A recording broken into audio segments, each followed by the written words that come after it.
नमस्कार, मैं एडवोकेट राजेश शर्मा। आज की वीडियो में हम जो बात करने जा रहे हैं वो रियल टाइम खतौनी में अंश निर्धारण की बात करने जा रहे हैं कि जो रियल टाइम खतौनी नहीं बन रही हैं उनमें अंश निर्धारण किस तरीके से करवाएं।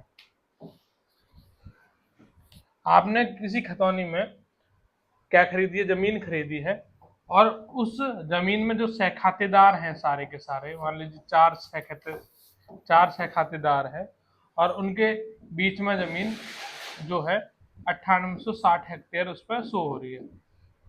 तो ये पहले वाली खतौनी थी जो मतलब चार सहखातेदार है, टोटल जमीन उनकी कितनी शो हो रही है इतनी। लेकिन इस जमीन को अब नई रियल टाइम खतौनी में इनके हिस्से में जितनी जितनी भूमि है बराबर बराबर है तो इसको 1/4 कर देंगे। बराबर नहीं है तो आप जिस भी तरीके से इन्होंने खरीदी है, क्रय की है, विक्रय की है, उस तरीके से इनके जो आदेश हैं वो यहाँ से पढ़कर इनके से सामने खुलवा लें।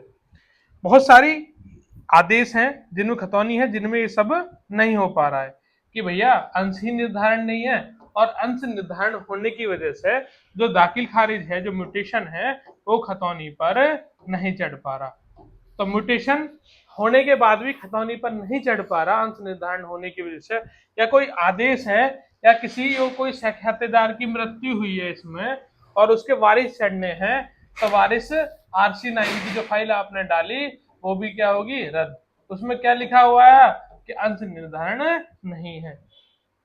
और ये जरूरी है अंश निर्धारण करवाना, क्योंकि सामने जमीन हो जाएगी सीधी सीधी तो ये क्या हो जाएगा कि ज्यादा कोई क्या अपने हिस्से से ज्यादा बेच देता है, कम बेच देता है, पता नहीं रहता, बगदर भाग लिखवाता है, उसकी समस्या का भी हल हो जाएगा। तो इस समस्या को हल कैसे करें रियल टाइम खतौनी की?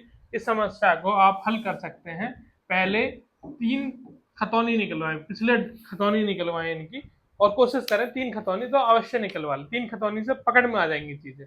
3 खतौनियों को पढ़ें और जिसके सामने जितनी जमीनें किसने विक्रय कर दी उनको डीपली पढ़ें एडवोकेट के माध्यम से, या आप जानते हैं तो आप पढ़ लें।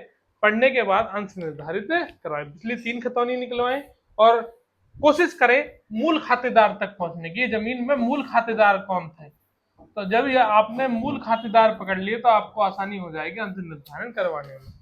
और जब भी आपको कोई समस्या आए तो आप मुझसे पूछ सकते हैं। मैं एडवोकेट राजेश शर्मा।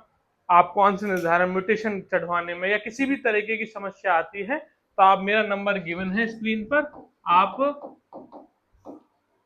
कॉल कर सकते हैं, पूछ सकते हैं। धन्यवाद।